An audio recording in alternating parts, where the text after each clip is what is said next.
안녕하세요. 이제 40살이 된 남자입니다. 저는 어렸을 때부터 사실 그리 똑똑한 사람은 아니었어요. 앞에서 등수를 세는 것보다 뒤에서 등수를 세는 게 훨씬 더 빨랐죠. 그런데 친구는 저랑은 달랐는데 매번 전교 10등 안에 들면서 누가 봐도 모범생처럼 보였거든요. 보통 친구는 끼리끼리라고 하는데 저와 그 친구는 완전 딴판이었습니다. 그 친구의 이름은 형우입니다. 저희 부모님은 그런 형우와 저를 매번 비교하시며 제 등짝을 때리기 바빴어요. 형우는 그런 저희 집을 매번 부러워했는데 형우의 아버님은 대학병원 의사였고 어머님은 고등학교 교사셨어요. 그래서 그런지 형우에게 성적으로 압박을 많이 하시고 엄격하게 형우를 키우신 것 같더라고요. 그런 녀석이 저희 집만 오면 아주 애교가 철철 흘러넘쳐서 저보다 저희 엄마랑 친하게 지냈어요. 저희 엄마도 형우가 어린 나이에 견디기 힘들 정도로 압박받는 걸 알고 계셨으니 더 잘해주신 것도 있겠죠. 그 당시에는 몰랐는데 지나고 생각하니 학교에서는 말도 별로 없고 과묵하던 녀석이 저희 집만 오면 아주 수다쟁이가 됐거든요. 그게 저희 집에 오면 긴장이 풀어져서 그런 게 아니었을까 싶네요. 아무리 좋은 집에 살아도 마음 편한 곳이 최고였던 거죠. 고등학교를 졸업하고 저는 대학에 갈 경제적 형편과 성적이 안 되었기 때문에 그냥 바로 공장으로 취업했고 형우는 교육대학교를 갔어요. 공부를 잘하던 녀석이니 가서도 잘할 거라 생각했죠. 저는 공장에서 일하느라 형우와 점점 연락이 뜸해졌고 그러다 저는 운 좋게 공장장님 눈에 들어서 말단 직원에서 관리직까지 올라갔어요. 그리고 그 공장장님이 제가 마음에 든다며 소개팅 한번 해보지 않겠냐고 하더라고요. 그래서 나간 소개팅에서 저는 지금의 제 아내를 만났습니다. 첫 만남부터 너무 예쁘고 말도 너무 잘 통해서 바로 사귀자고 했죠. 제 아내도 시원하게 좋다고 사귀자고 하더군요. 아내는 간호사를 준비하고 있었는데 간호사가 되면 결혼하기로 약속했고 정말 놓치면 후회할 것 같은 여자였습니다. 약속대로 아내가 간호사가 되었고 저희는 바로 결혼식을 올렸죠. 그런데 결혼식에서 뜻밖의 인물을 만났는데 바로 형우였어요. 제가 번호를 다 적어놓은 수첩도 잃어버리고 휴대폰에 있던 번호들도 다 날아가서 형우에게 연락하지 못했었는데 형우가 신부 측 하객 자리에 앉아 있는 겁니다. 식이 끝나고 저는 돌아다니며 인사를 하면서 열심히 형우를 찾았고 한쪽 구석에서 조용히 혼자 밥을 먹고 있더라고요. 저는 얼른 달려가 형우에게 아는 체를 했는데 제가 혹시 김형우 아니냐고 물었더니 화들짝 놀라서 제 얼굴을 한참 들여다보고선 그제서야 저를 알아보더라고요. 저는 반가운 마음에 여기를 어떻게 온 거냐며 그동안 어떻게 지냈는지 온갖 질문들을 해댔더니 형우는 웃으면서 제 와이프가 자기 사촌동생이라며 자기도 여기 와서 제 이름을 보고 설마 했다고 합니다. 식을 올릴 때는 너무 멀리 앉아서 제 얼굴도 안 보여서 자기도 몰랐다고 했습니다. 그렇게 오랜만에 만난 형우와 연락처도 주고받고 신혼여행 다녀와서 집으로 초대하겠다고 하고 저는 또다시 다른 분들에게 인사를 드리러 자리를 떠났죠. 아내는 제가 형우랑 있는 걸 봤는지 어떻게 아는 사이냐고 물어봤고 나 고등학교 때부터 진짜 제일 친하게 지내던 친구야. 자기 사촌이라며. 형우랑 연락이 끊겨서 아쉬웠는데 세상 참 좁다. 그렇지? 라고 했죠. 제 대답에 아내는 웃으며 그렇네. 라고 하고 넘겼습니다. 그 이후로는 형우와 저와 제 아내는 셋이서 곧잘 만났는데 저희 집에서 자주 만나기도 했어요. 특히 제가 낚시 갈 때 아내는 심심하고 지루하다며 가기 싫어했는데 형우랑 둘이서 낚시를 가서 즐기고 오기도 했습니다. 물고기를 잡아오면 아내가 집에서 매운탕에 소주 한 잔씩 곁들이다 보니 저절로 셋이서 보내는 시간도 많아졌죠. 그러다가 제 아내가 첫 아이를 임신했고 그 이후로 형우는 태교하고 임신한 사람은 쉬어야 한다면서 저희 집에 발길을 끊었습니다. 자기가 오면 제 아내가 마냥 편하게 쉬지는 못할 거라면서요. 저는 그 말에 동의해서 형우는 밖에서만 만나고 집에서는 아내가 편하게 쉴 수 있도록 했습니다. 아내는 일도 그만두고 태교에 집중했고 저도 아내를 위해 24시간 대기조로 맛있는 것들을 매일 같이 사다 주었죠. 그렇게 태어난 아이는 딸이었는데 딸은 건강하게 태어나 오히려 통통한 편이었죠. 저와 아내는 마른 편이었지만요. 아무튼 저는 아내가 임신한 동안 입덧도 없이 잘 먹고 제가 잘 챙겨서 아이가 뱃속에서 참 잘 자란 것 같아 뿌듯했습니다. 아내는 출산하자마자 병원에 복직해야 해서 아이는 저희 엄마의 손에 맡겨졌어요. 처가댁은 저희 집이랑 멀어서 딸을 돌봐주시기에 왔다 갔다 하기 너무 힘들었거든요. 그래서 대부분은 저희 엄마가 저희 딸 태희를 돌봐주셨고 가끔씩 저와 제 아내가 너무 바쁜 날에는 비교적으로 시간이 널널한 형우가 저희 대신에 어머니 집에 들려 저녁도 함께 먹으면서 저희 딸 태희를 데리고 저희 집에 데려다 줬습니다. 형우는 중학교 선생님이었는데 중학교는 그래도 일찍 마치고 일도 많이 없는 편이라 저희를 대신해서 태희도 많이 돌봐주었습니다. 그렇게 태희가 점점 자라 어느새 옹알이까지 할 정도로 자랐고 엄마 소리는 제법 잘하더라고요. 그런데 아빠 소리는 절대로 안 했습니다. 할머니, 할아버지까지도 다 하면서 말이죠. 저는 그게 아빠라는 발음이 어려워서 그런 거겠지 생각했지만 조금 서운했죠. 그래도 기다릴 수 있었습니다. 눈에 넣어도 안 아플 제 딸이니까요.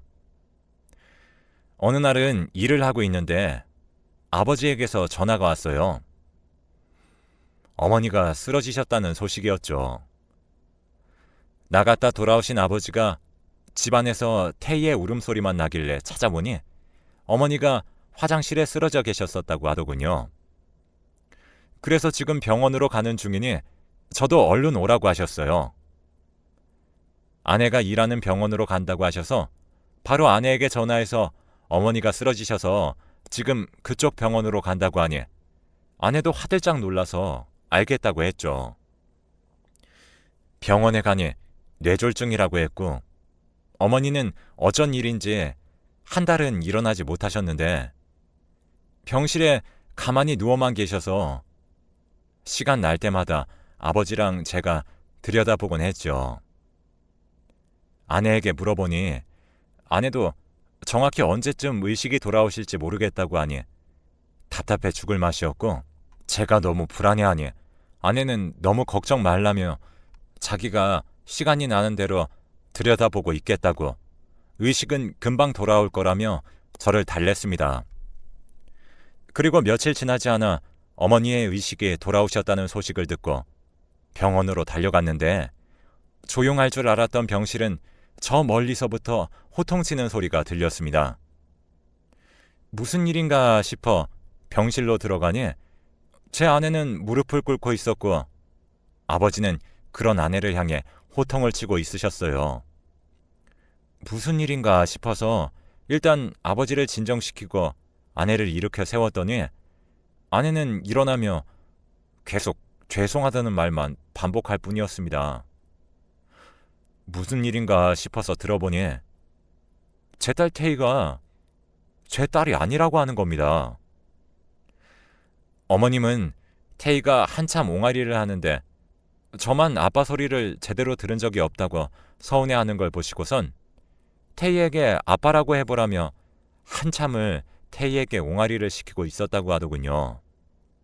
그때 마침 형우가 저희 대신에 어머니 집에 가서 태희를 데려가려고 왔는데 태희가 형우를 보자마자 아빠라고 하더랍니다. 어머니는 그 말을 듣고 태희가 드디어 아빠라고 말할 수 있게 된 줄 알고 조금 기쁘셨다고 했지만 형우가 이상하게 너무 당황하더래요. 어머니 눈치를 보면서 저녁 먹고 가라고 했는데 그날은 저녁도 먹지 않고 얼른 자리를 뜨더랍니다.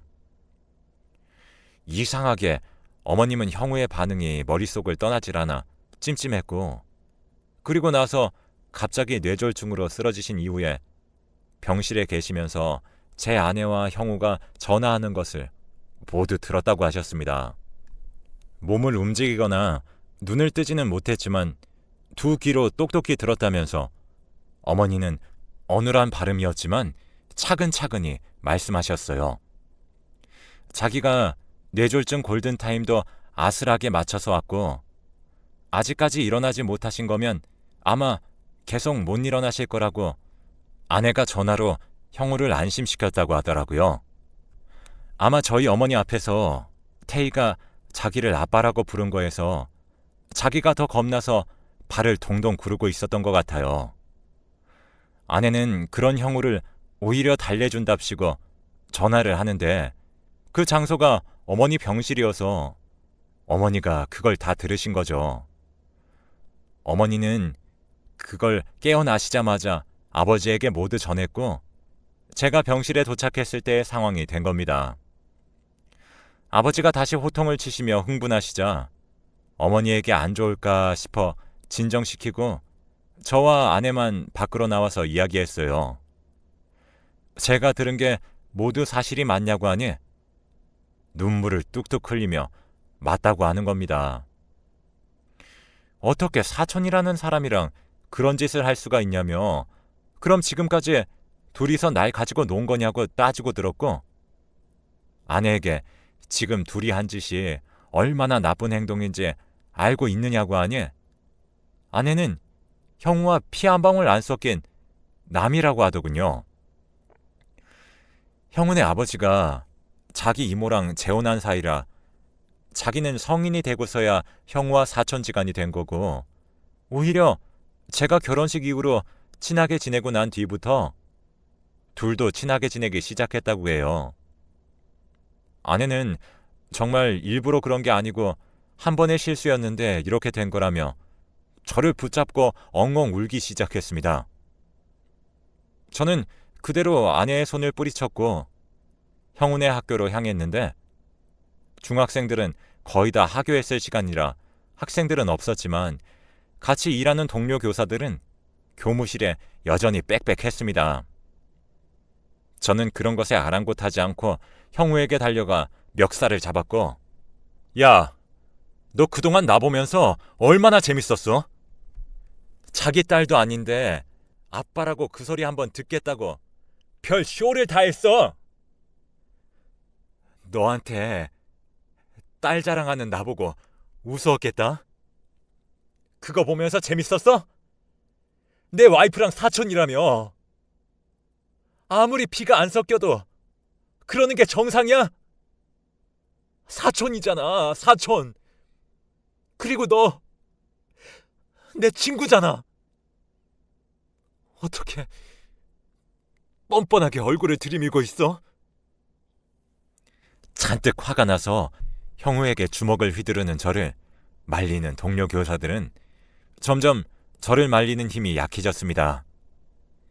형우의 얼굴을 한 대 내리치곤 저는 학교 밖으로 나왔어요. 너무 비참해졌습니다.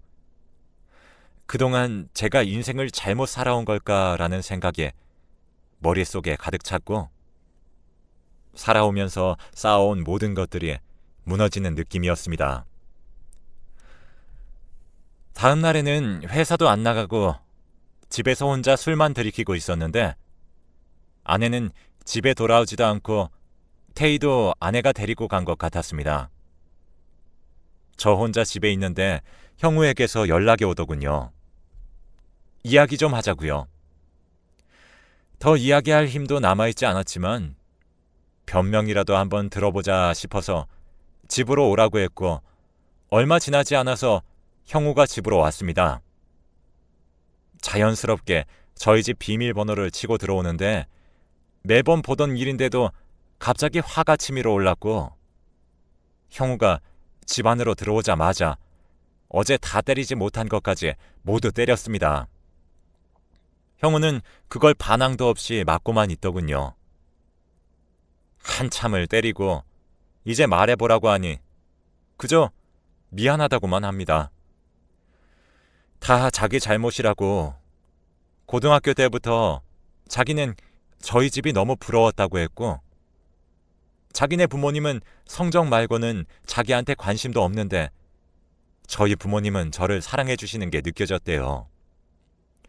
그래서 저희 집에 오면 자기도 똑같이 그런 사랑을 받아볼 수 있을까 싶어 밝게 애교도 부리고 그랬었다고 했는데 제가 결혼까지 너무 좋은 여자랑 만나고 하고 있는 걸 보고서는 자기도 똑같이 행복한 가정을 가지고 싶었대요.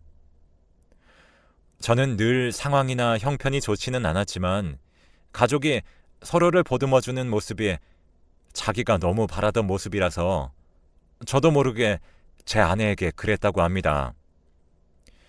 이게 다 변명인 것도 알지만 제가 그냥 셈이 났고 제가 가진 게 부러워서 똑같이 살고 싶은데 어떻게 해야 할지를 모르니 그냥 제가 가진 그대로를 자기 것으로 만들려고 한 거랍니다. 그 이야기를 듣고선 소름이 돋았어요. 무슨 정신병에 걸린 사람이랑 대화하는 것 같았거든요. 저걸 변명이랍시고 하는 건지 절로 힘이 빠졌습니다.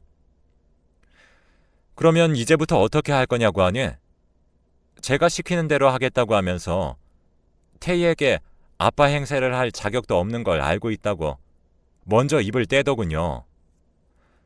저는 생각해보고 다시 연락할 테니 그때까지 제 눈앞에는 얼씬도 하지 말라고 하고 형우를 돌려보냈습니다. 그리고 다시 아내와 이야기를 해보려고 병원을 찾아갔더니 병원 로비에서 아내와 형우는 아주 당당하게 자기들이 부부라도 된 것 마냥 태희를 안으면서 커피를 마시고 대화하고 있더라고요. 그러다 제 눈을 마주치니 둘 다 당황하며 어찌할 바를 몰랐습니다. 뭐라 말도 나오지 않았습니다. 그저 어이가 없어서 헛웃음만 나왔죠. 그 와중에도 태희는 저를 오랜만에 보고선 신이 났고 저에게 오려고 아둥바둥 거리고 있었는데 먼저 입을 뗀 것은 아내였습니다. 여기는 어쩐 일이야? 지금 본 건 오해야. 그냥 태희를 친정에 맡기기도 그래서 일단은 여기에 부탁한 것뿐이야. 다른 의도는 없어. 정말. 형우는 그저 입을 꾹 다물고 제 눈을 피할 뿐이었습니다. 저는 정이 떨어질 대로 떨어졌지만 여전히 태희가 눈에 밟혔습니다. 그동안 제대로 보살핌을 받지 못한 게 티가 났거든요. 그동안 씻기는 것도 옷도 제대로 갈아입히지 않았는지 옷도 엉망이었습니다. 차마 두 사람의 품에 안긴 태희를 보니 울분이 올라와 태희를 제가 뺏어들고서는 말했습니다. 왜 내 딸을 저런 놈한테 맡겨? 태희 아빠는 나야. 뱃속에 있을 때부터 태희 아빠는 나였다고. 지금 와서 다 들키니까 아빠인 척 어떻게 해보려는 수작 부리지 마. 그리고 두 사람은 태희 볼 생각하지 마.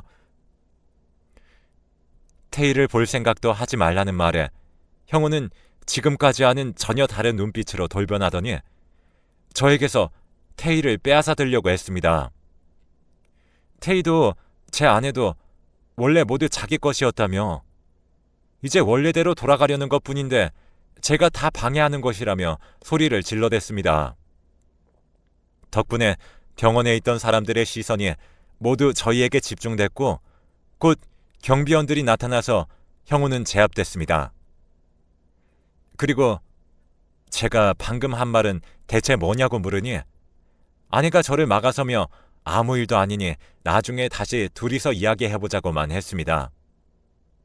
하지만 이미 눈이 돌아버린 형우는 저를 비웃으며 제가 만나기 훨씬 전부터 자기는 제 와이프와 그렇고 그런 사이였다면서 결혼식 때도 이미 그런 사이였다고 했어요.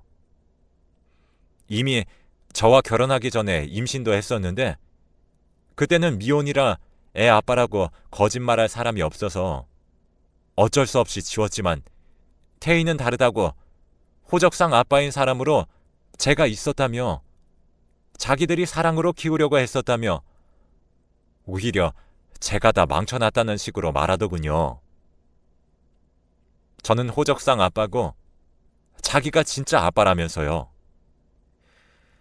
형우의 광기에 저는 거기에 맞서 싸울 의욕마저 잃었습니다. 두 사람에게 할 수 있는 최고의 복수는 더 이상 태희를 못 보게 하는 것뿐이었어요. 그래서 저는 더 이상 태희 얼굴은 볼 생각도 하지 말라고 하고 그렇게 너희들이 아이를 낳아 기르고 싶으면 낳아서 한부모 가정으로 키우라고 하고선 저는 병원을 나왔습니다. 그 길로 이혼 소송을 하고 이혼했어요. 태희의 양육권은 당연히 제가 가져왔습니다.